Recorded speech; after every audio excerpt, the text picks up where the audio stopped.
আসসালামু আলাইকুম দর্শক, আমরা চলে আসলাম কৃষি সংবাদ নিয়ে। এখন এই এই এই বন্ধ মানে ধান সব কেটে ফেলেছে। এখন তারা বন্ধেরা অনেক যারা চাষ করেছে তারা জ্বালা ফেলেছে। দেখেন এখানে কিন্তু জ্বালা কিছু ক্ষতি হয়েছে, হাঁস মুরগি মানে এখানে খেয়ে ফেলেছে, কিছু ক্ষতি হয়েছে। দেখেন এই যে এই পাটে কিন্তু জ্বালা কিছু কম হওয়ার সম্ভাবনা রয়েছে, সেটি আমরা জানা গেল কৃষক থেকে।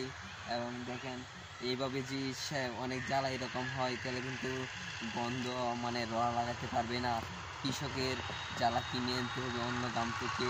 দেখেন আরেকটু আপনাদেরকে দেখাই, আপনারা যদি এদিকে দেখাই, দেখেন অবস্থাটা ভাই। এই যে এদিকে সিমুট বাগান মানে হালকা সিমুট করেছে কৃষকে। দেখেন সিম এখনো হয়নি, এই যে তারা কিন্তু সিম কিনে খেতে হয়। সিমের কিন্তু অনেক দাম, এখনো অনেক দাম কমেনি, দাম কিন্তু অনেক সিমের। আপনারা যদি এদিকে ঘুরে দেখাই, দেখেন এদিকে ঘুরে যদি দেখাই, এইভাবে যদি হয় কৃষকরা তাহলে কিভাবে চলবে কৃষকরা ভাই। এখন কিন্তু সব কিছু জিনিসে অনেক দাম, এভাবে হলে তো আর চলবে না বেশি। এর জন্য আপনাদেরকে এই অবস্থা থাকলে বাংলাদেশের অনেক ক্ষতি হবে। এই জন্য কৃষক যারা আছেন তারা অনেক ভালো করে চাষ করেন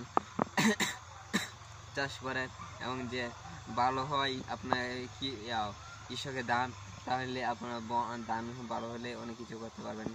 ভালো থাকবেন।